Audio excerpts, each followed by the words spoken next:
Your failures, Mr. Secretary, since you've taken office has been staggering. You sent classified operational information over Signal to chest thump in front of your wife, who, by the way, has no security clearance, risking service member lives in the process. You blew the $1 billion fight against the Houthis, whom, again, as my colleague says, has no Navy, and yet you lost all of those aircraft. You've created such a hostile command environment that no one wants to serve as your chief of staff or work with you in other senior DoD leadership roles. But what we should all be talking about more than all of this is that you have an unjustified, un-American misuse of the military in American cities, pulling resources and attention away from core missions to the detriment of the country, the war fighters, and yes, the war fighting that you claim to love. I don't know if this is because you are too inexperienced and incompetent to understand the real threats facing our country, or if it's because you are just an unqualified yes man who can't tell the president how to keep Americans safe. You are focusing on renaming basis for Confederate generals. You said just now to Senator King that to a man and to a woman, we would rather be associated with the old Confederate names. Well, I am one of those women. I served at Fort Rucker, Alabama, a base that was named for a traitor who took arms against the United States of America, led troops who killed Americans. It was renamed for Mike Novosel, a Medal of Honor recipient, who in his citation for the Medal of Honor includes that he saved 29 American lives, to include hovering backwards in a helicopter towards an enemy bunker where a wounded American was laying and saved that person, including after being taken fire himself. I know a little something about what it takes to fly a helicopter when you've been hit by enemy fire. That was heroic. I'd rather be associated with Mike Novosel than a failed Confederate traitor. I don't know whether you are inexperienced or too incompetent, but I wonder when you will actually focus on our nation's warfighting mission. We know that California is just a deliberate, systematic, political, and dangerous campaign led by you. We should not be using our military to play cops against Americans. General Kane, as chairman, a key part of your job is to coordinate military planning across the joint force. Is the department currently incorporating into any military plans expanding the use of the reserve forces to include the National Guard or active duty troops to support domestic law enforcement, including in other locations in the United States? Senator, you know, we carefully. No, General. Well, it's not really a yes or no question, Madam Senator. We plan all kinds of different things. I think it is a yes or no question. I'm not aware of anything, but the reason why I'm answering is the tags may be looking at something that I'm not aware of. What are you doing at your level? You're not aware of that happening at your level? Because we know that on his first day, President Trump directed U.S. Northern Command to revise its unified command plan to add new planning requirements to combat, and I quote, criminal activities. A series of follow-up executive orders continue to redirect DoD priorities to supporting domestic law enforcement, including one in April that tells DoD, and I quote, use national security assets for law and order. In other words, do law enforcement's job. I'd like to enter these executive orders into the record, Mr. Chairman. Is there objection?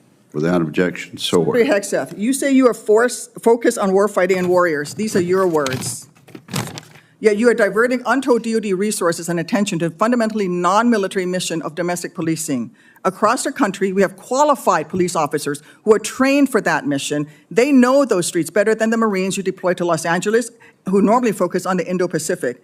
And you recently approved 700 more troops in 3 other states to do admin and logistics works for ICE. You say all of this is valuable training, but I would much rather have our troops do tough, realistic training relevant to high-end combat.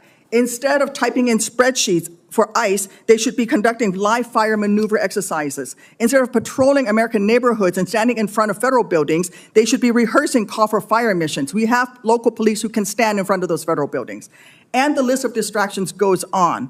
You are encouraging the DoD workforce to go work for DHS in increasing numbers. You're pulling the military away from facing foreign enemies who literally say things like death to America. And you're putting troops with weapons aimed at Americans. Mr. Secretary, let the military get back to its real job. Stop forcing them to do DHSs. And if you want to be DHS Secretary, maybe you can apply for that job when you're fired from this one due to your incompetence.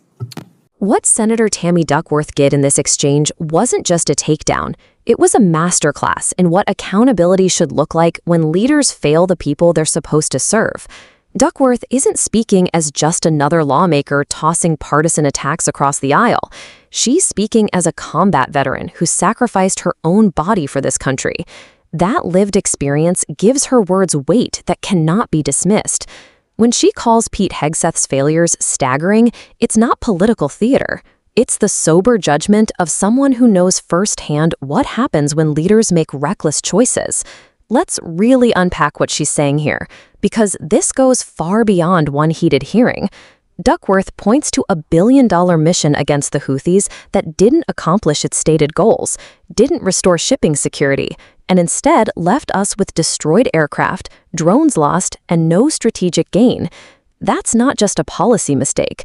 That's the kind of mismanagement that has ripple effects across our national security.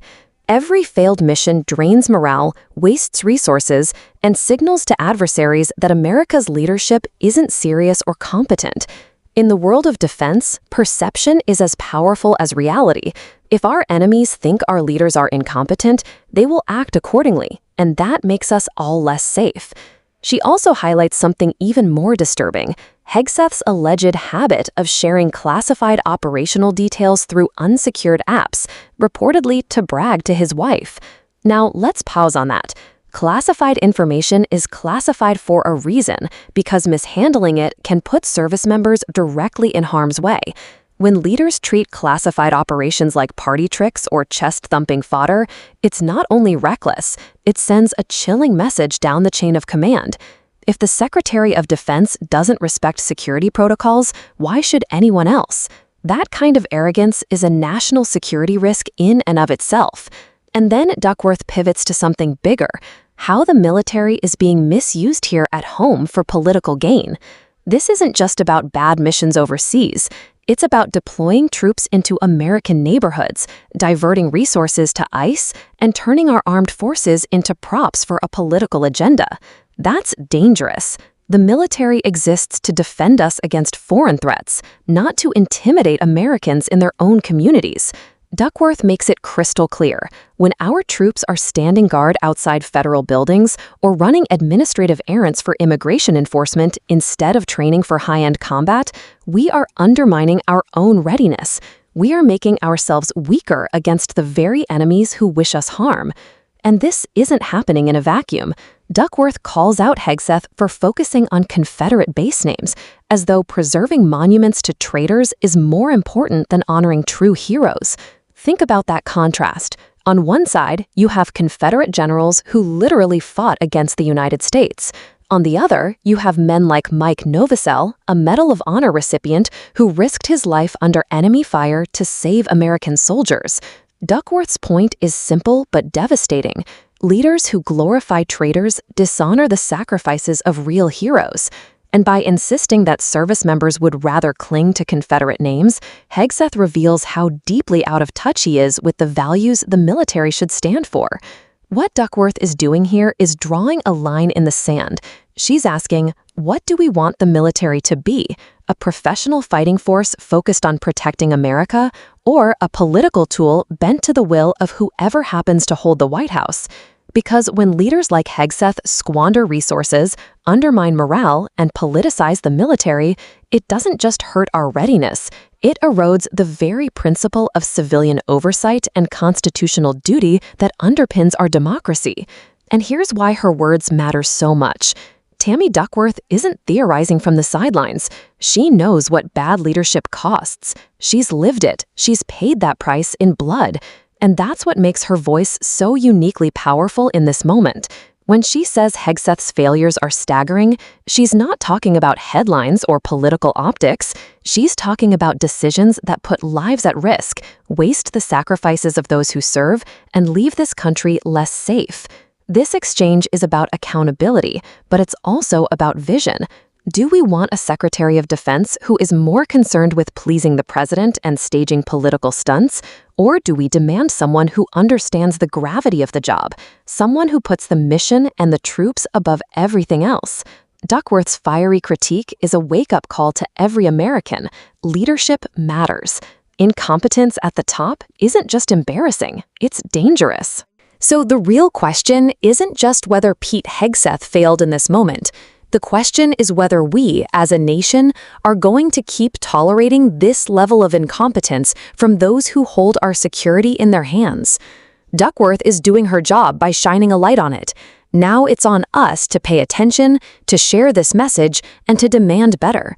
Because at the end of the day, this isn't about partisanship. It's about safety. It's about the lives of service members. It's about whether America will be defended by leaders worthy of the title. And right now, Duckworth is telling us loud and clear, we deserve better. If you agree, make sure you don't just watch and move on. Share this video, keep the conversation alive, and stay engaged, because accountability only works when all of us demand it.